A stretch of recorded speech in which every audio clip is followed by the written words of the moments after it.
Yo, yo, yo, episode 44. We are back. It's the Single Barrel Sports Podcast. I know we've been off the radar for a little bit here, but we got a lot to share with you today. What's going on, people? My name's Deeb. My name is Scott. Let's get into it. Pat McAfee said today we got our guy. How many sixth graders would it take to beat LeBron James in a game? Ready for the ultimate sleepers? Shedeur Sanders went number 144 in the draft.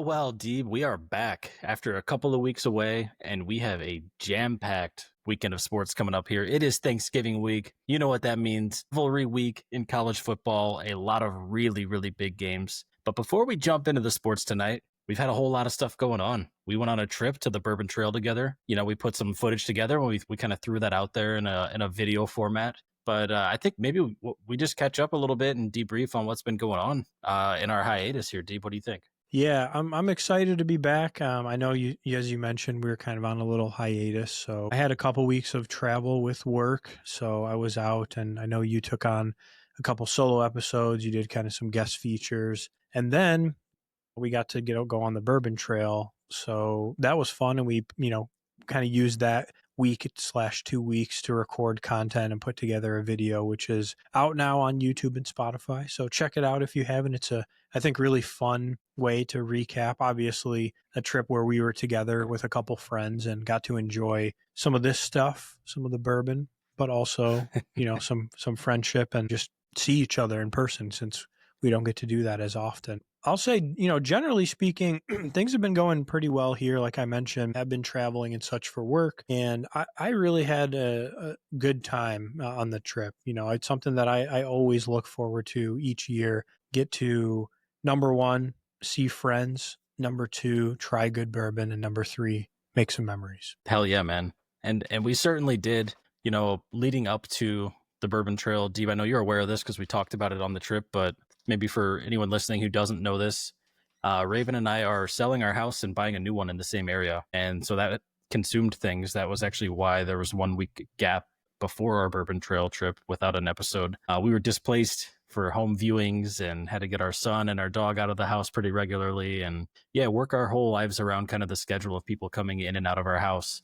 But we are under contract for a sale and a purchase. And in the new year, we will be in a brand new construction home. Really excited about that. And it's going to have a lot of room for our family to grow and for Parker to run around and Obi to kind of play in the backyard with a fenced in backyard. And yeah, it's going to be a lot of fun. I'm really excited for the change, a little stressed out and anxious about the move itself, but the hard part's over. The contracts are pretty much, they're signed. So, we can actually start to plan now instead of having a lot of uncertainty about timelines and exactly where we're going to live and things like that. So really thankful that was out of the way, and honestly, even more excited that it was done. The contracts were signed before our trip, so I didn't have to stress too much while we were there. And what a trip it was. We did a lot. We actually covered a whole lot, man. If you think about it, we stayed in like 4 different locations throughout the trip. We saw a ton of distilleries, had lots of good bourbon tastings, and like you said, made some great memories. It was a lot of fun. Yeah. Well, yeah, I know you guys have had a lot going on with the house situation, and that can be extremely stressful, but also exciting at the same time. And it is a lot. You have to, like you said, figure out what's going on with your current home. You got to sell that. And then you have to figure out what's going on with the new home. A lot of paperwork, a lot of things with inspections and all that kind of stuff. So, kudos to you, because I know that that's not an easy thing to deal with on top of all the other things in life that are happening at the same time. Yeah, there's a lot. And to add to it, Deeb, we can just share that all of us got sick on the trip. We all came home with some sort of like a respiratory thing. It wasn't like COVID, or I don't think it was COVID. I don't know that we got tested, but it went away faster than COVID has in the past when I've had that. But yeah, that's just a whole nother thing that took a little bit of time to catch up from, the headaches and the fatigue and the sore throats and everything that kind of came with that. And I think we're finally maybe all feeling better, but it took a little bit of time, and we all kind of recovered at different times. Yeah. And as you mentioned, I know, and this is kind of why I want to go into some of this stuff. This is going to be an off script episode, right? So we have a couple questions that I think we have come up with just to elicit some discussion, but this is not going to be the normal if you've seen us before, somebody who's tuned in. And if you're new, this is not normal. This is something we're just kind of, doing for the holiday and giving people some content out there to have some fun. But yeah, let's talk about that a little bit. So started, I think, I want to say for me, and I don't know about you, so you can let me know your timeline, but we were in, just to give people a reference. So we all left on a Wednesday. So we drove down. So Nick and I drove from Michigan, Scott from North Carolina, and then my cousin Tony is already in Kentucky. So he had kind of home field advantage. But we drove down. We stayed at his place, Tony, on Wednesday night. So very grateful for that. Really fun time there. And then Thursday we were in Lexington. Friday we were in Bardstown. And that's when it started for me. And I don't know if it was like, I feel like it was the room I slept in had air conditioning. This sounds kind of weird, but it was like blowing on me all night. I don't know how your guys' setup was, but I was in a separate room, and it was like that night/morning I woke up and I started to feel mucus. Like that was the biggest thing. It was just like, man, like I just have like a lot of mucus going on here. It really didn't kick in though until like Sunday on the drive home after I got home. Long drive, so we're going to be tired, of course. We woke up reasonable time and had to drive like 7 hours. But man, Sunday night, like I was so dead. I literally was like incoherent when I got home. And I was like, I don't know if this is just me being tired. And then Monday, when I woke up in the morning, that's when I was like dead. Like I like couldn't get off the couch. I was like, what is this? Yeah, well, I remember getting a text from you Sunday night talking about how you felt like crap and you were exhausted. And I was tired too. Don't get me wrong. I think I fell asleep watching TV on the couch that night. And then Monday morning, you had texted early that you felt like shit, that you were actually sick. And then when I woke up, I think I woke up after you, and I saw that text and I was like, oh shit, man, I kind of feel like shit too. Like, I was like, damn it, man. And I was supposed to be in person in a classroom that day, and I was co-teaching. And so actually I just messaged the other professor and was like, listen, I could be there. I can do this, but we're not really sure what this is yet. And I can do everything I needed to virtually. So I actually stayed home and taught my part virtually that day because we have a split campus for that course. So there's always a Zoom component regardless because there's people on 2 different campuses. So it worked out fine. But yeah, that I felt actually okay all the way through that class. And like the moment the class ended, I was like, oh shit, man, I'm actually sick. Yeah. Yeah, it was weird, man. Like, I mean, I literally felt I like was just so much fatigue and just like the best way I can describe it is I just felt like dead. But I also kind of had almost like I would get really hot, like if I put a blanket on, and then I would take it off and I'd be fine. And then I'd like put a blanket back on to take a nap and I'd be like super hot and I'd be like, what is happening? But I didn't have a fever. So it was so weird. Yeah, that's I didn't have the hot and cold too much. I had a little bit of achiness, tons of headache, lots of fatigue, sore throat, and a little bit of cough. Yeah, it felt just like it was like diet COVID, like not actual full-blown COVID, but like, the caffeine removed one or the sugar removed version of it. The aches was also the kind of the key thing for me too. Like I remember waking up, I think it was Monday morning, and I just was like, why can I like, I was like, my skin was like sensitive. Like I could feel like the sheets when you moved the bed. Like I was like, I can literally feel the bed. It feels like it's like scratching me. It was so weird. But regardless of the illness that struck, I thought it was a really fun trip. So we do have a couple of fun questions that I think can also kind of help us, recap the trail trip as well. So the first one that I'll ask is, what was the single moment on the trail where you realized, yeah, this is why we do this together? Ooh, well, single moment is a tough one. Deeb, what was the day that I had? I wouldn't say I was drunk, but I was feeling pretty good. You remember there was like one day, and I didn't have to drive or anything, so I think I had just one extra drink, and I was kind of like, yeah, man, I'm feeling it. Was it the day walking around Louisville that I got that way? It's hard to say. I mean, was it when we went to Wild Turkey? Or when we were at like Four Roses or something? Yes, it was after Four Roses. That's what it was. Okay. Yeah, that's what I was thinking. That's right. Yeah, because Anthony was driving. Anyway, the whole point of that, this is why we do this together thing, is that we do carpool and we take turns driving. We don't have, there's not the same person driving every time. And that allows people to have moments where they can enjoy a little bit or indulge a little bit more if they want to on Hmm. some mornings or evenings or days. And then, we take turns with that. And we certainly recognize that there were moments where I think each of the four of us had those moments where it was nice that there were other drivers available.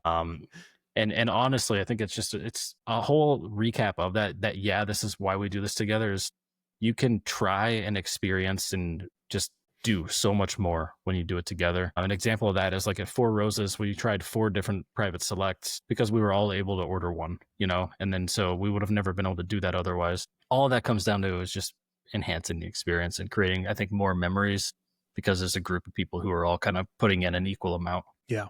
I think mine was kind of similar in sense, but when we were in Bardstown and we went out in the Uber, I think you probably remember this. We went in an Uber to dinner. So we went and grabbed dinner. The guy that we went with was great. He was like a high school basketball coach, and his car was like super nice. And we had a not so nice Uber experience in Lexington when we went out to dinner, and we were in like, I don't even know what kind of car that was. Do you remember? It was like The only thing I remember was the sewage smell that kind of came pouring out of it when the door opened up. yeah, we got into this really not so nice car. It smelled. There was three of us scrunched in the back and one in the front. The car, I just remember like the dash had a ton of miles. There was every light possible that was like, indicating something was wrong with the car. And of course we've all had a couple drinks and we're going out to dinner and we're like texting each other and just sending like funny stuff back and forth, and all like little kids were just like giggling, like just about random things like that right there. I think was probably one of the moments. And then in Bardstown, we Ubered out, went and grabbed dinner, and then afterwards we were able to stop at one of it was a new place actually. It's called Neat. It's a bourbon bar that's originally the original ones in Louisville, and then they opened one in Bardstown. And that was cool too, to just, sit at the bar, watch football, and then, just basically try different bourbons that we normally are not going to get our hands on. So those are, I think, the two moments to me where it was like, yeah, this is why we do this. Yeah, and if you guys are listening and interested, that bar, Neat Bourbon Bar in Louisville or Bardstown, it has very reasonable prices if you're trying to just try some maybe nicer bourbons, but don't normally have the budget for that. I was surprised at the price tags there. Yeah. Yep. They do a nice job for now. We'll see if that changes in the future. Yeah. Or if they go down to the dark side. Yeah. Well, let's hope not. There's not many people left that are still fighting for the cheap bourbon pour anymore. I know we've done this trip multiple times. So from your perspective, what distillery surprised you the most, and like, I guess, why? You've seen, obviously we've seen a few of these a couple times, so it can be one that we've seen or maybe one of the newer ones that we tried.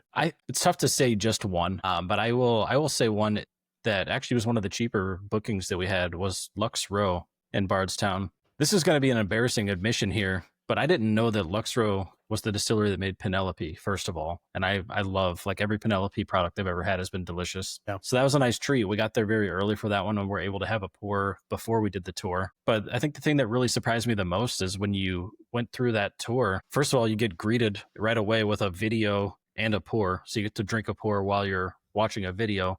But then it was like a drink as you go type of a tour. So there were checkpoints throughout where you would get to try a different bourbon that kind of correlated with whatever they were talking about at the time. And typically, normally at the end, they take you to this like sit down area and you go through this whole process of like smelling it and investigating the color and taking one sip first and swishing it around like mouthwash and then going from your lightest to your heaviest proof. But in this one, it was kind of like you just had the samples throughout the whole tour. And then when the tour was over, the tour was just over. You didn't like have to go sit in a room and just like sit there and drink. And that was unique. And I really liked that. It was kind of nice to experience it while experiencing it. Yeah. Yep. I do like that format. And I've been to, this probably was before you had joined the trip, but I don't know if this was a COVID thing or like around that time, but one time, I think it was either the very first time we went or the second year when Tony and I went, Maker's Mark actually did theirs that way. They gave you a commemorative glass. So I still have it. It's the one that has like the wax on the bottom. Yeah. and you walked around with that. I don't. Were you there for that one? I'm trying to remember. No, I think my first year with you guys was the year after that. Okay. So yeah, so they did theirs like that where you would stop at different places. There would be like some significance, like when you went to the the specific area where they do the 46, where they take you into that Mm-hmm. whatever, thing that's built out of the cave. You got to taste the 46 in there. Like they had a pour for you That's in really that cool. room, which I agree. I actually really like that format too, because you're experiencing the product as you're going through the tour. And then there's not that weird, just like everybody sit down in the room and here's your tasting, and it's like, it gets a little bit monotonous, it can kind of get repetitive of like, all right, like I know how to taste bourbon, not nice for newbies, but for people who have done it a few times. That's what I was going to say. Just hearing you say that is like all of these tours that follow that same format, as you said, it gets monotonous. And it's like, yeah, I've done this 6 times already this weekend, and I don't need you to tell me how to smell and, swish and drink my bourbon anymore. I just want to like experience it while like when we go to the bar, right? Or when we're hanging out sipping at home, like you're engaged in the conversation or whatever's happening while sipping it. It doesn't become like this whole formal thing. Mm-hmm. And then you don't have to be taught how to do it. I mean, it is a great experience for people who are new to it to kind of go through a Yeah. formal tasting at the end of a tour like that. Yep. But when you've done it 5 times already on a weekend, it's like, okay, let's just do this while we're doing the tour. They should almost have like an advanced route that, you know what I mean? Like they should almost like have a beginner, like tasting/tour experience, and then more of like a return, like you've been here before, you've done this before. I don't know if that makes sense from a financial perspective, but honestly, if they offered something like that, that would be great. Cause then, like you said, you can kind of be like, okay, and for the tour guide and the person who's leading you, they don't have to be all weird about like there could be new people in this group, like if you sign up for that and everybody's under the same, okay, like we've done this before. I feel like the tour guide could be a little more almost like creative with the Yeah. experience too. Yeah, So because they wouldn't have to cover all those small bases, right? If they knew yeah. that everyone had already experienced that. Yeah, it Yep. might allow them to be like more little, like share their personality a little more and kind of go off script. Maybe we pitch this and just ask people for like a percent of all their tours that are booked. Yeah, I mean, honestly, or we could come up with these ideas and Open a send distillery. emails out, or open a distillery, or send emails out to the distilleries for some feedback and see if they actually take it. The one for me that I was surprised by was Woodford. The reason is because we booked just a tasting, so there was wasn't. They did change how they do their tastings because I've done them, and I don't know if were you there for the ones we did in the past. Do you remember they used to just take us to that room in the Yeah, I back? think I did one at Woodford once before. Yeah. Okay. So yeah, so they would usually just you go up into the like normal area and then there's like a room in the back that they just take you in and do the tasting. Well, for this one, they did change it to where you go on a bus. They don't take you very far, okay? So it's not like anything crazy, but you get on the bus, tour guide kind of gives you an intro. They take you into essentially like a rick house style area or like one of their buildings that's near the rick houses. And then for the tasting, they pair the tasting with snacks. So like each bourbon had a snack with it. Yeah. That would go along with the flavor profile. And I think honestly that was very unique. I've never Dude, actually seen that. The snacks was a whole different experience. That was awesome. More distilleries should do that.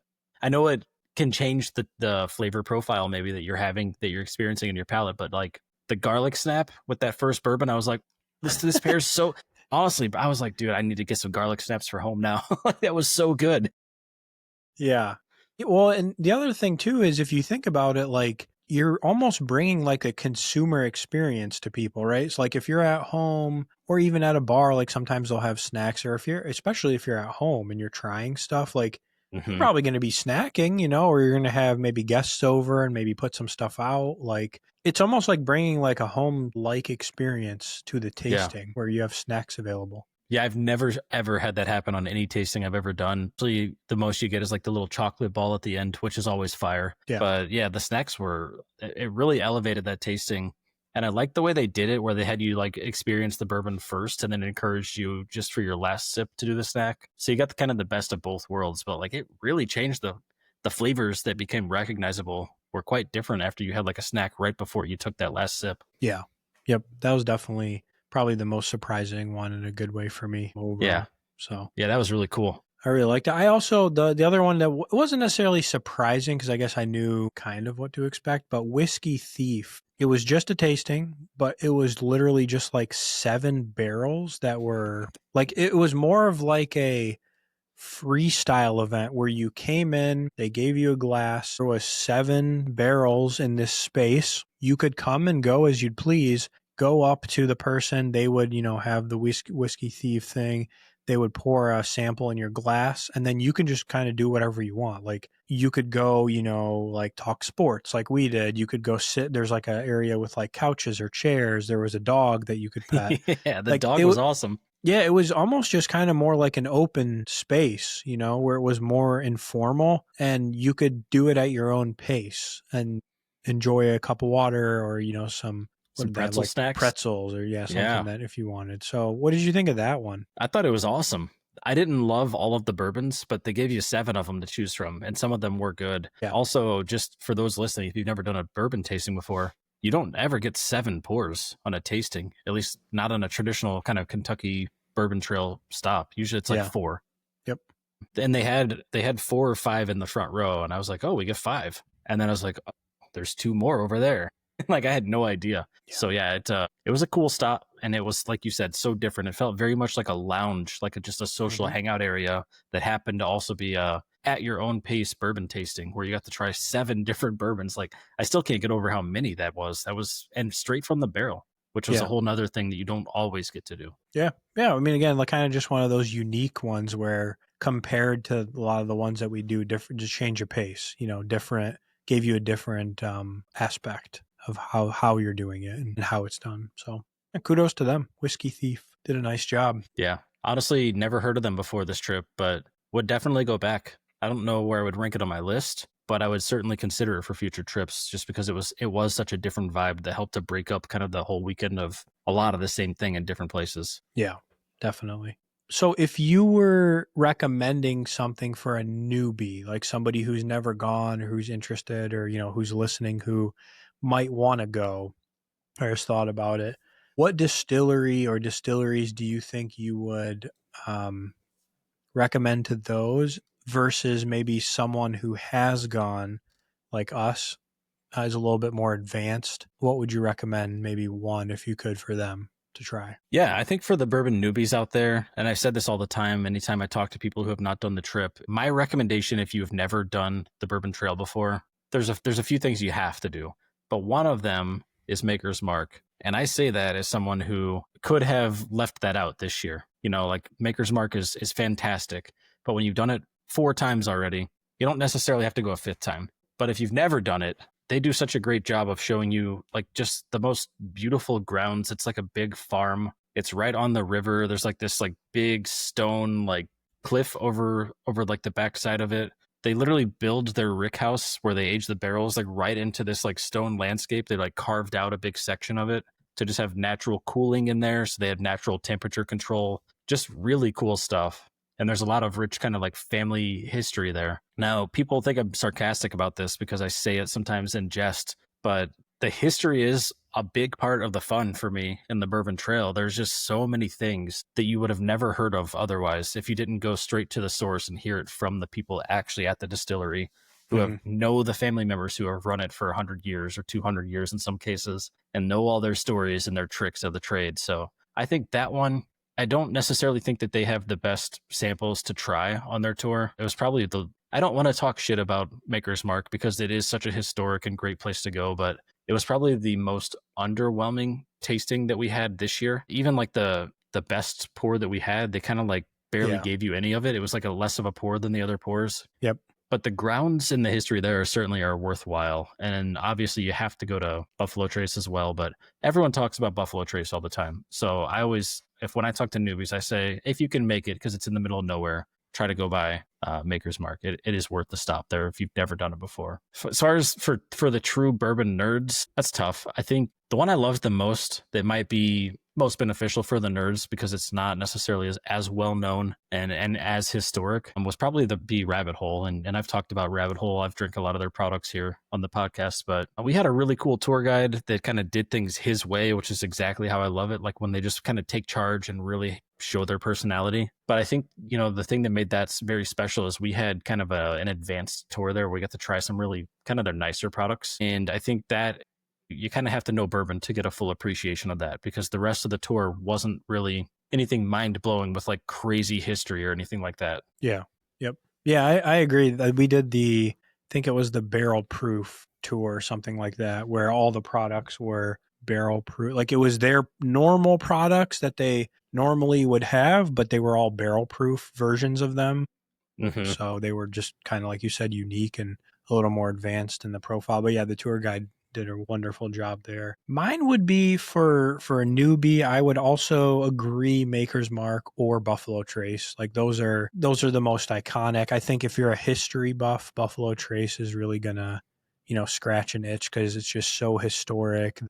You get that like industrial feel. They really do a nice job of talking to you about their history and all the different like icons in the bourbon world that came through there or are related to Buffalo Trace in some way. So I really like theirs too for like the history aspect. And for more advanced or bourbon nerds, I don't sleep on Wild Turkey. Yeah. The last 2 years we've had last year we did just like the regular tour and our tour guide was phenomenal and they just did a really, really good job with the tour. Even for someone who's seen and done, a lot of these, like they just did hands down great effort last year. And then this year we did the Russell's is like the Jimmy Russell or Russell's Reserve Special Tour. So again, kind of like a niche area. And man, that was so cool. Like got to learn from a guy who directly interacts with Jimmy Russell, who's the master distiller, and he's in his 90s. We got to meet Jimmy Russell. I know you and I and Tony a couple of years ago, he was actually there, which was a really cool experience. So we got to really learn a lot more about like his life and legacy.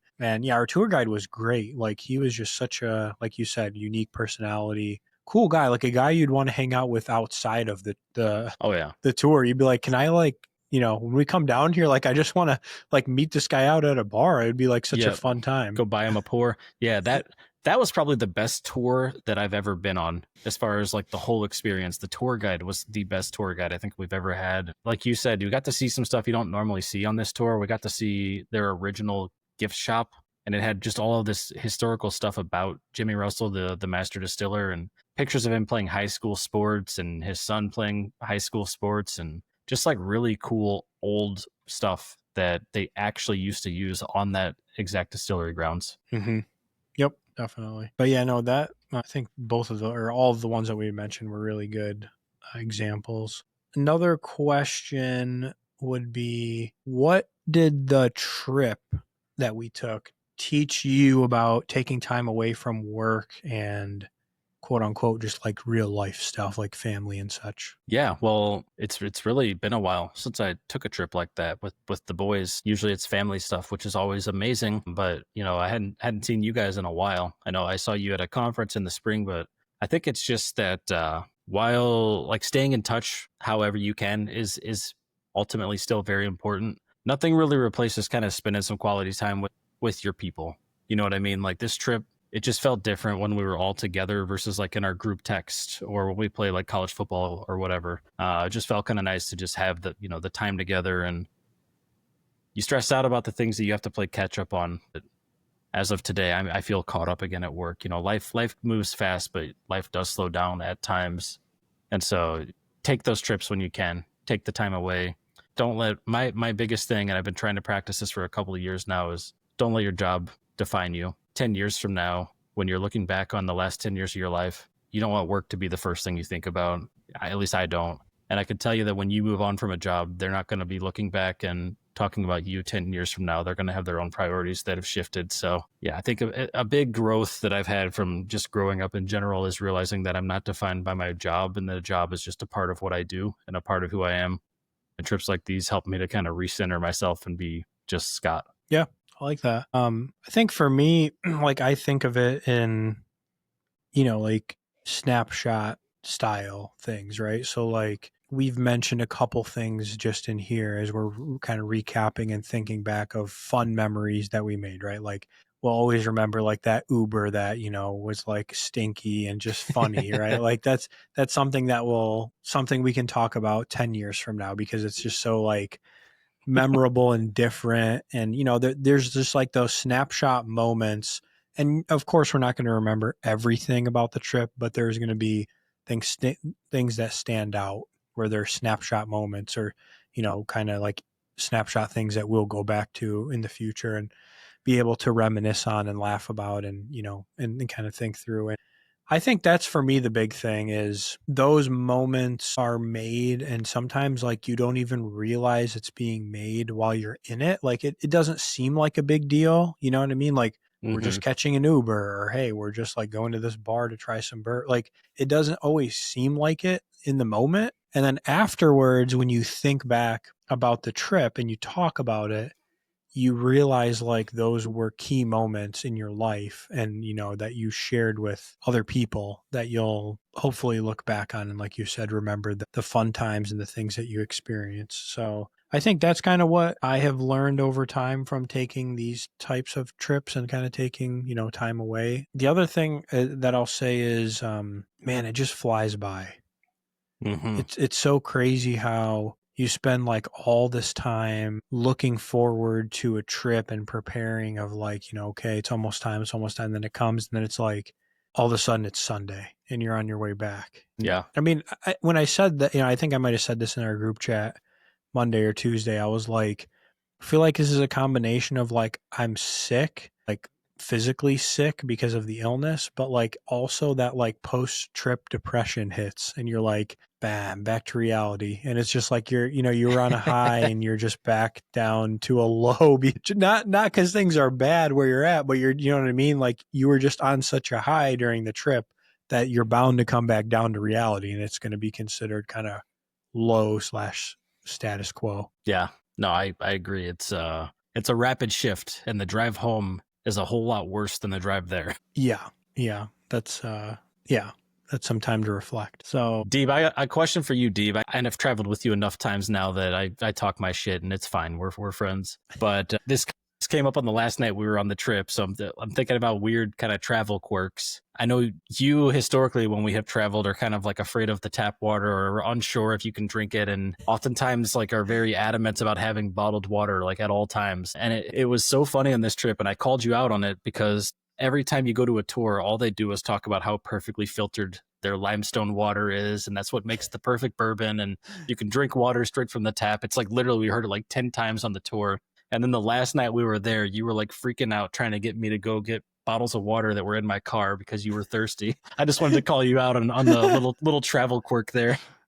yeah, I think I've explained this. I thought I explained it to you and Raven, but I don't really have a lot of phobias, if that makes sense. Like, there's not a lot of things that make me. There are certain things that, yeah, I'm very particular about, or, like people have like ways that they want things. I have like I don't even know how to explain it. It's one of the only things I really ever get true anxiety. And I call it a phobia. I don't know if that's right or not, but I drink like a ton of water on a daily basis. Like at home, I mean, I'm filling this water bottle up. I have like I don't know what this is, like a 26 something 30-ounce water bottle. And I'm probably filling that up like 4 or 5 times a day. Like I just am in the habit of drinking water all the time. And I just have this weird phobia of like running out of water for some reason or not having water available. And I don't know why. I literally can't explain it. There's no, Most I've, phobias, right? They don't make a lot of sense. yeah, like I don't really have a good reason. Like I didn't grow up in like, a water famine or something weird, but I don't know, just yeah, kind of one of the weird things that comes with me when I go on trips. Yeah, I just thought it was so funny, man. I just had to share that. I don't know if I have like weird, I'm sure I've got some weird travel quirks, but I just have noticed that on multiple trips with you. And this one was so funny because it was right after all of these talks about how clean their water is. I just had to laugh at that. Oh, I'm trying to think. So you're talking about like habits or things like that, kind of Yeah, just like, like any quirks or whatever. Yeah, I don't know. I would say this is honestly probably for all of us as a group, because I'm going to put everybody on the spot, is timeliness in the morning. Yeah. And don't get me wrong, I get it, the way that things are scheduled, most of the time we will have to travel about 45 to an hour depending on where you're going, because we're going from one town to the next for, we'll be Hmm. in Lexington, we'll go to Bardstown, go to Louisville. So we do have to drive, and there's, a bit of a drive. I mean, stuff wasn't really scheduled until like 10 or 10:30 at the earliest. We're not, we didn't schedule like 8 a.m. or 9 a.m. or anything, but we're all just bad about like, let's try to stretch as far as we can in the morning. Let me get in a quick shower at like, the last minute right before I know where I Yep. have to leave, or like, oh, we need to get breakfast on the way, and we didn't account for that. Well, So and I think all of us were trying to stretch the same amount of time, but there wasn't a bathroom for all of us, right? So like then we're competing for like who gets to take the shower or how fast they got to take it. yeah. That's true. But that's not new though. Like that happened last year. I mean, it's not, I don't want to call it, like, it's just kind of part of how it is, but I think we Hey, and could we weren't probably, ever actually late. We cut it close a couple of times, but we didn't actually show up late to anything. So that's a yeah, that's bonus. true. Yeah, that's true. I mean, again, not that, yeah, to your point, we're not necessarily late. It just seems very like rushed in the morning, and it's like, oh, we gotta Hmm. go, we gotta go. And then everyone's trying to do their thing and pack up and shower, and I got to take a dump or something. Like something just last minute always comes up right when you're about to leave. Yep, that's fair. The last question that I have relating to the bourbon trip is, if we replaced bourbon with another hobby for a weekend trip, what do you think it would be? That's a good question. I mean, we have done other things before, like, but with different groups, right? Like you and I have gone on like a ski trip with some of my buddies from pharmacy school. And like for Yeah. your birthday, we usually get like a nice house on the lake, even though it's snowing, and like have hot tubs and whatever. Like, but I feel like with the same group, it would, maybe this is just me thinking out loud, but I feel like it would have to be sports related. I don't know if we would just choose like a certain game, like a, obviously not like Michigan, Ohio State or something like that, but like a reasonable game, like a football game or some sort of like a stadium visit. It could be like a traveling tour. I know a lot of people travel to like all the different baseball stadiums in the country and things like that. Or it could be a golf event, once a year. But I Mhm. think it would have to relate to sports if it wasn't related to bourbon. With our group, I think that's the next common denominator in our group. Yeah, I would agree. I would say sports or golf. Those would probably be the two that came to mind with that particular group in specific. The only other thing I can think of is, this isn't necessarily, I guess, a hobby, but a location is, I know everybody in the group has been to and enjoys Petoskey in Michigan, Hmm. including Tony, because him and his wife have been up there. And I think that's actually where he may have proposed to her, or they may have gone on a honeymoon, if I'm not mistaken, something like that, Okay, up in that nice. Okay, area. I didn't know that. So yeah, so that would be the other thing that came to mind with the four people that were on the trip, in terms of like locations that we share that we all enjoy. Hell yeah. I don't want to replace it, but that would be what I think could replace it. Yeah, for sure. All right. So the last couple things, and we can wind down our time here. So we don't have to go too long, but I think these are kind of just more broad things. So not necessarily related to the trip, but just kind of more for discussion for people to hear about and, kind of think through as well. What's something that you think that we don't talk about enough on the podcast that you think we should or we could? Yeah, I think it's no secret to you, Deeb. We've had multiple conversations about this before, but we are the single barrel sports, and we've been able to focus more heavily on bourbon these last couple of episodes with the video last week and kind of remembering our trip this week. But it's challenging sometimes to incorporate the bourbon into the sports when there's so much sports news and relevant sports information going on in the world. It's also challenging from a clipping content perspective to kind of sprinkle that in, because a lot of the people who watch our stuff in short form are interested in the sports. And when they see a bourbon video, they're like, what the hell is this? So that, I think that's the biggest challenge that we've had. And it's been going on for almost a year now. And yeah, if anyone has any thoughts about that, if you're listening still, there's things that you think we could do to incorporate the two together more. I think we would be certainly open to any ideas and happy to kind of take that in any direction that there's an interest for. Yeah. No, I totally agree. I thought it was fun to do, just a video related to a trip, mainly obviously focused on bourbon. We had a couple little things in here sprinkled in with sports, which were more like video games. And I know we sprinkled that in as well. Those would probably be the two that I can think through. One was bourbon and two was video games. I know, we both mutually share that as something that we enjoy. We've tried to do some sports video game type stuff and had some challenges with just like the stream and I don't know, like just weird EA sports stuff where stuff is just not loading properly. So Yeah, I it feels think it like would, the EA stuff doesn't load well on computer. I think we yeah, just use to get without getting too technical. We can stream from the PlayStation or Xbox next time and try that out. yeah. Well, I still think it would be really cool to do some like even Mario stuff, like Mario Golf or Mario, Mhm. um, Olympics, and you know what I mean? They have like some of those ones where on the Switch, I just think those are more lighthearted, but those are just really fun and they can be competitive. Mhm. And yeah, I don't know. So I would like to see more of that, but I don't know. Like, I guess I'm curious to hear, and if you're listening and you feel strongly about this, let us know. Because I mean, I think we have kind of toyed with the idea of doing some separate stuff on bourbon. Maybe even like a couple. We could do bourbon episodes from time to time, like an episode similar to this, but we focus it in on bourbon and. Maybe we have some like featured distilleries or featured bottles or, things like that, or even maybe some tasting short clips and stuff like that for folks Mhm. out there who enjoy. But yeah, to your point, a little bit hard to mix the two together, sports and bourbon. Yeah, for sure. With that being said, do you want to talk about sports? Hey, we got some stuff upcoming this week. Yeah. Where do you want to start? Let's start with the college football because there's a million things we could talk about with pro, but let's just kind of see where things go. Make sure we talk about. I think the biggest thing this week is the big, all the rivalry games, and we're headed right into conference championship time. So if that works for you, we can just dive in with that. Yeah. Well, I mean, lots of rivalry games this coming week. We'll have obviously the biggest one, Michigan, Ohio State. What is it? Michigan's won the past 4 years in a row, is it? Yeah, I think it's 4, including last year when we were 27.5-point underdogs playing in Columbus. So, and I say I'm a Michigan fan. If you guys haven't watched me before, go blue.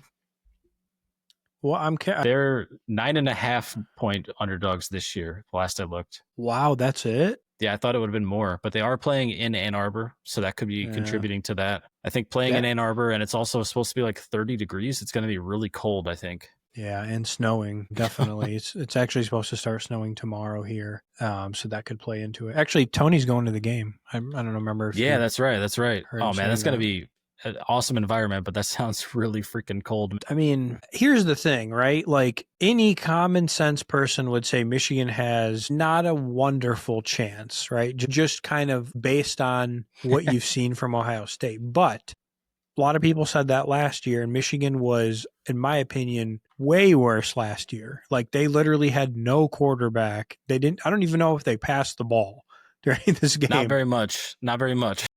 And so some of the questions I have for this year are, what's their health of their running backs? I feel like they're on like their third string. What's that? You know what I mean? What's the status of their, like, they have a freshman quarterback. Obviously, I think he's bounds better than what they had last year. But I mean, how does he handle this situation? Like, does he rise to the occasion? Does he crumble? And the other question I have is like Ohio State, while yes, they always seem to be good, like they really didn't play anybody that crazy this year. Like, I mean, look at their schedule. I mean, I feel like I say this every year because I feel like they just have the weirdest schedule. And yes, they did beat Texas, but it was, preseason game, and Texas is clearly not the Texas we thought they were in the beginning of the year. They're not horrible, but they're not that good. They've been a little better since then, but they definitely did not look good in the first part of the year. So they got them at a good time in the season. Right. I will give Ohio State credit. They've looked dominant all year. But to your point, that was their first game, and who have they played since then? Yeah. That was their only ranked game, I think, all season. I mean, they never play anyone, never. Like literally, It's wild to me. You could argue that Penn State should have been a really competitive game, but it wasn't because Penn State wasn't who we thought they would be this year. Yeah. So yeah, it's crazy that this Michigan team that feels a little bit underwhelming, but it's still a little bit better than last year, is their second most challenging, maybe their most challenging game of the year, depending on how you view Texas. Yep. But with that being said, go blue. Let's make it 5 in a row. 9.5 points is nothing. We got this. And if they do win and they plant the flag on our field, well, we kind of deserve it because we did that to them last year. I'm going to be honest here. I'm going to be honest. Michigan legislators will pass a law to prevent that. I forgot about that. Yeah, I mean, other than that, there's some other good. I mean, Ole Miss, Mississippi State, that should be interesting. Georgia Tech was going to be more interesting, and then Georgia Tech lost to Pitt last week. So it was kind of like, I mean, last year, I think Georgia Tech went to like 9 overtimes. So you never know with those two. I think the big story that I'm really interested in is the Big Ten championship game and the different routes the teams have. This seems kind of crazy, but if Michigan wins, they have a route where they could actually make the Big Ten championship game, but they would need a lot. They would need Washington to beat Oregon or Purdue to beat Indiana. And I don't think either of those two things will happen. So yeah, we'll see. Washington, Oregon is always a good game, though. Like that is one of those where it doesn't matter who's, ranked number 1 or whatever. Like I always look at that like Michigan, Ohio State, literally, like because anything can happen in the rivalry games. So that's true. Yep. I don't think it's detrimental if Oregon loses because I think they'll still make the playoff, but they obviously won't be as seeded as well. Yeah. Well, hey, man, I mean, there's a chance they could make the Big Ten championship game, especially if Michigan wins. Yeah. I'd rather have them be the sneaky team like Ohio State was last year, to be honest. So that is the position I'd rather have Oregon be in this year, if you're asking me. One thing I will say, I'm not a Ryan Day guy, obviously, because it's not my team. In fact, it's the opposite of my team. But he had a little swagger after their game last week. He seemed a little different this year. I think he might be a little bit more ready for the Michigan game. That's the thing that he hasn't been able to accomplish. He always coaches differently. Ohio State fans talk about it all the time that he plays Michigan differently than he coaches any other team. But he looked pretty confident. He looked a lot more comfortable, and that's a little bit scary as a Michigan fan. Yeah, I'll believe it when it happens. But, I mean, they should win the game based on everything. But will they win the game? I have no idea. We'll see.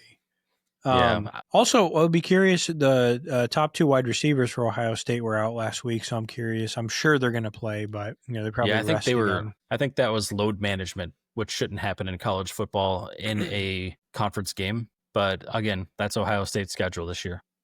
Right. Texas A&M, Texas should be a good game. I'm curious what ends up happening in that game. I mean, I would really like A&M to run the table. I feel like after the comeback win they had when we were on the trail versus South Carolina. Yeah, I thought they were cooked. Special. Yeah. So what else we got? Well, let's talk about, let's jump to pros here, and we'll talk about the taboo topic that everyone talks about all the time, but we got a few weeks of reprieve from, and that is Shedeur Sanders. My favorite topic.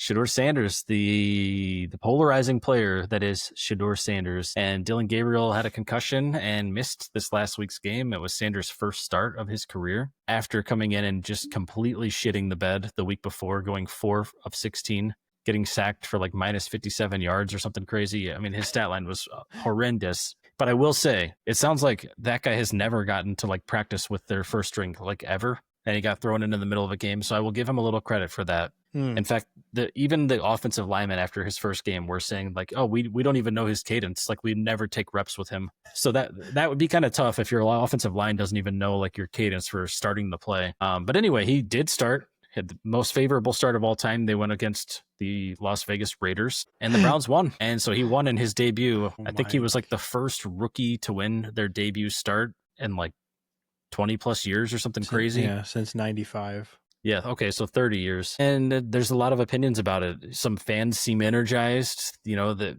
fact of the matter is they did get a win against an NFL team, if you want to call the Raiders an NFL team. He didn't do anything overly spectacular, in my opinion. He did make one throw that I thought was like a really good throw. But his biggest play of the day was a 62-yard touchdown pass to the running back that caught the ball behind the line of scrimmage. And he had a near 50% completion rating. He was like 11 of 20s. Nothing mind-blowing there, but he did get a win, and you can't take that away from him. I'm really curious to see what things look like going forward against actual good competitive football teams. The commentary after the game was a little bit weird for me, Deeb. I don't know how you felt about some of those interviews he took part in. Yeah, I mean, again, they're on their 3rd string quarterback at this point, right? So, like, they traded away, what's his name? They traded away Pickett and Flacco. Yeah, so they traded away 2 guys. Gabriel's hurt. I don't know if Deshaun Watson's even on the roster. or what the heck's going on with that guy? Somehow the Browns went from having like 5 QBs to like 2 in the matter They're of both rookies. Like, what the hell? in the matter of a month. So that just shows you, number one, the Browns organization and the management there. The first game, yeah, I mean, whatever. Like, he came in random, he did trash. Okay, like not many people would probably do very well in that situation. Let's be honest, especially if you were third or fourth string the whole year. Mm-hmm. Gets the start, all this hype. I mean, okay, 55% completion percentage, 209 yards, 1 touchdown, 1 interception. He has an 87 rating. Not crazy. They get the win. That's what matters. I mean, Judkins had 47 yards rushing and 2 touchdowns, right? So, like, it kind of leaned heavily on the run game, not yardage wise, but touchdowns for him. Well, and their other touchdown was Sampson. The other running back had a 62-yard reception touchdown. So, yep. And so yeah. Like, here's the thing, man. Like, I want the guy to do well. I really do, because I feel like anyone who has talent should be given an opportunity, regardless, right? Like, you want to root for the guy, because regardless of all the other things that have happened to this point, and yes, I have talked a lot of trash about him, and I'm going to hit him with the trash in a second here. But, like, sincerely, I want the guy to do well. But dude, like, the charades and the stuff that happens and the interviews and all this like unnecessary hype, and his interviews are so awkward, man. Like, he is like literally acting like the man and saying the weirdest thing. And I'm like, dude, like, don't, just be humble. Like, you have an opportunity, work hard, just like put your head down and get the job done and show people, with your actions, like with your stats, with playing in the game. All the charades, like I'm beginning to understand why a lot of people skipped on him, and why they're, you know what I mean? Like, even if you want the guy to do well, like, there's a part of me that's just like, he has a higher chance of being trash in this league because of all this other extra stuff that's coming with it. Like, yeah, I think it's at the end of the day, the thing that I'm challenged, that I'm struggling to understand here is he's saying 1 week of prep. Just imagine me after a year, I'll be dangerous. It'll be dangerous. And he's saying, yeah, what do you want the Cleveland Browns fans to hear? Oh, you found your guy. Your guy's finally here. That's great, but you actually have been practicing all year. You didn't get a lot of first team reps, but this is not like you just stepped on the field for the first time and only got 1 week of practice since you got, graduated college or left college. And also, you're like acting like you didn't just go 4-16 and have a terrible game the game before that. Just because you didn't start it doesn't mean that you didn't look tragically bad. You beat the Raiders. Let's see how things go this week. I mean, again, it would be a really cool redemption story if he was able to humble himself and be successful and have after because the stuff that happened on the draft night was crazy. Let's just call it what it is. That was actually crazy for him to go to the 5th round. Imagine the redemption story if he could, like, kind of keep his head on straight, if he could play good football and kind of progress to being a relevant quarterback. That would be cool. But I think we're putting the cart way ahead of the horse right now and acting like the week before didn't even happen, and that this week was suddenly like this great game. It was just an average quarterback game. He had 1 touchdown, 1 interception, and barely 55% completion rating. So he is a rookie. You have to give him some you pad the stats a bit because he's a rookie, but it's not like this was an outstanding game that you should go be bragging to everybody about. But yeah, it was a win, I guess. And he plays for the Browns. Often. And he plays for the Browns, right? So you have to add that into the equation. Yeah, I guess any win for Cleveland is still a win. Yeah.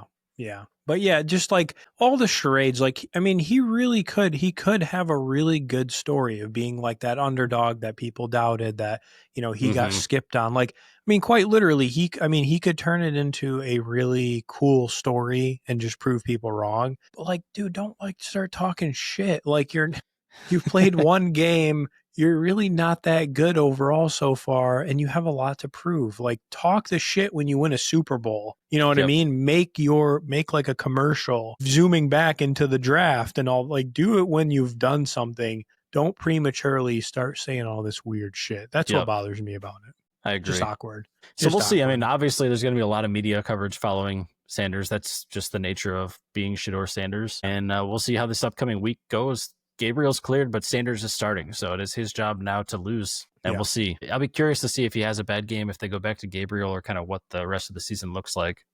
Yeah.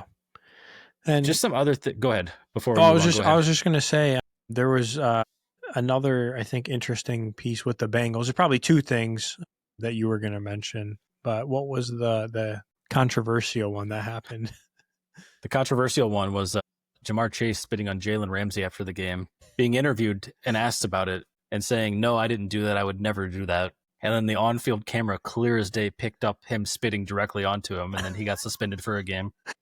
That's just the most that was the most random thing because I watched it and I was like, did he actually do it? And then I was like, yeah, he definitely spit on him.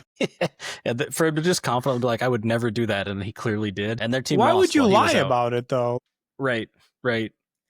And then they lost with him gone too, so that was probably Yeah. detrimental to the team because T. Higgins ended up getting a concussion that game. So they didn't have Chase or Higgins at the end of that Yeah. game.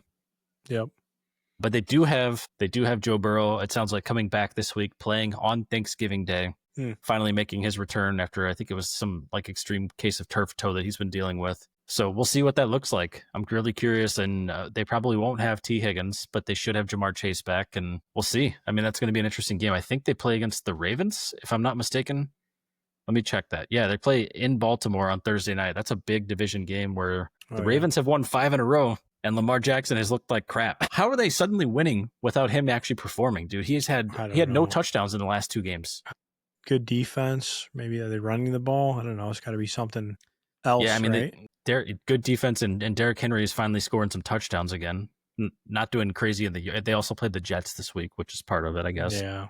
Well, and even just the, having Lamar on the field causes defenses to prepare for him, even if he's not playing well. So it's almost like a distraction. Fair. Yep. Well, and I guess the week before they played the Browns, and that was the week the Browns were actually winning before Gabriel went out, and the Ravens came back after Sanders went in. So again, that's the guy who was bragging about they found their guy, and they blew that game, this lead, whenever he came in. So anyway. One thing I do want to talk about, we can cut this short. There's a million stories we can talk about here, but something that's flying under the radar this year and not getting enough attention, Jackson Smith-Njigba is on fire. He's the wide receiver number 1 in the league. He's dominant. But the thing people are sleeping on, well, first of all, after this week, how many games have they played? They have played this week 12. They had a bye? The Seahawks are 7-3. Is this right? Am I reading? No, they're 8-3. Right? Oh yeah, I was going to say 8. Yeah. The Seahawks are 8-3, so they played 11. JSN has already broken their single season receiving yards record in 11 games. They have 6 more games, or 5 more. Yeah, 5 more games. So I looked up the stats and I found this tweet, and this is worth sharing. This should be notable news. Remember Calvin Johnson, Deeb? Amazing wide receiver Calvin Johnson. In his best season ever, 2012, he had 122 receptions for 1,964 yards and only 5 touchdowns, which is kind of crazy. JSN is on pace to have 124 receptions, so 2 more receptions, 2,029 yards, so another 65 yards, and 11 touchdowns, so 6 more touchdowns. So like by far a better season. And get this, he's on pace to have 165 targets for those stats. Calvin Johnson had 204, so he had 40 more targets for those stats. JSN is a monster this year, and Sam Darnold must be him because he's doing it again on a brand new team. Yeah. I mean, listen, when the guy was at Ohio State, I just remember he was like fake. Like I would just be like, real, like what was it? Was it him? Was he with Marvin Harrison Jr. too? I think so. And there was also Garrett Wilson there right before, and Olave. Like they had a bunch of great receivers, like all back to back. But I just remember, I think a lot of the focus was on Marvin Harrison Jr. And then I'm pretty sure they had him at the same time. And I was like, really, this guy catches the ball like every time. He's fake. Like it was almost just like they had 2 99 overall receivers at the same time. It was like unreal.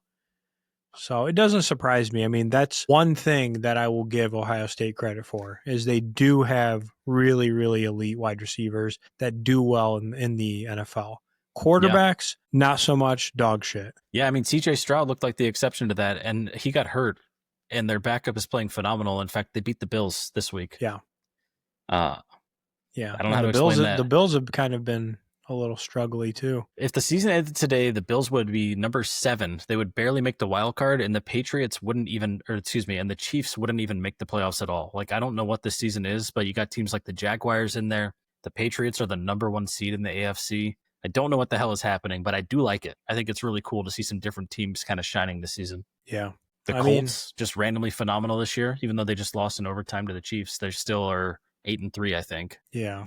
I mean, I think I'm pretty sure I picked the Bills to win the Super Bowl or go to the Super Bowl, whatever it was at the beginning of a couple weeks ago when we did it. But They could I pull it mean, together. Honestly, where they're at is not a bad place to be, but they need to stop losing to shitty teams. Like they lost to the Dolphins, dude. How does that happen?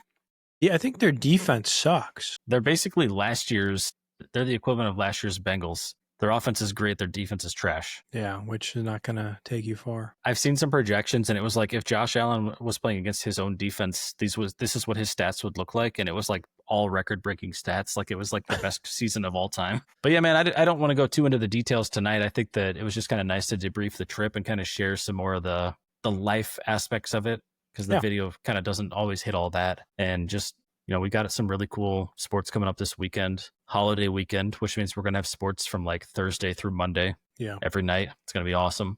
Yep. But I think, if there's anything else you want to cap off with, we can. And if not, we can do our traditional last call, I think. No, I was going to say last call. What do you got for the last call? Yeah, I guess my last call is just thank you for originally including me in our Bourbon Trail trip way back when, for the first time that I went, and for making it an annual tradition. I know I'll be the first to admit I don't do a lot of the planning for the trip. I know you guys kind of have your method to doing it, and I don't really know how to insert myself in that, but I truly appreciate the fact that it all gets taken care of. And so thank you for making that an annual tradition. It's been a lot of fun. And I love that we could kind of talk about it a little bit, and it almost felt like an appreciative debrief tonight where we just kind of reflected on kind of what we went through on the trip. And as always, man, I love sports. I love talking sports. For those of you guys that are hanging with us, thank you for being a part of that journey, and let us know if there's anything that resonated tonight. Otherwise, happy Thanksgiving, Deeb, to you and everyone listening, and enjoy the sports and enjoy the family time, or not, depending on what your forte is this weekend. And we will see you back next week. And with that, Deeb, I'll leave it to you. Yeah, no, I appreciate it. I think it was nice to talk about the trip, kind of reflect on some things and just kind of take a moment to, share our experience and some of the fun stuff that we get to do in person together. And yeah, I mean, definitely the planning process, I think kind of one of the reflections I have as well is starting to think through to like, what are things that we can work on in order to improve it, right? So like some ideas that have come up, and feel free to let us know. Could we go to like a sports game? Like, could we go to like a UK basketball game or a Louisville football game or something like that, where we can throw in? It doesn't have to all be as focused on like going and doing the tours and tastes. We've done them so many times. So I think it's good to also refresh and kind of remix some of the stuff where like we talked about tonight. I think it'd be kind of fun to mix in some other things as well. But yeah, no, definitely had a good time. Looking forward to sports this weekend. Looking forward to spending some time with family and friends and chilling, watching the game, Ohio State, Michigan, and kind of seeing generally what happens in sports. That's all I have. Man. Happy Thanksgiving as well to you and to everybody listening, and hope you guys have a good one this coming year. Hey, and one last thing, go blue. Yeah. Should be interesting. We'll see what happens. But Talk about other it than next that, that's all I have. So cheers, friends. Cheers.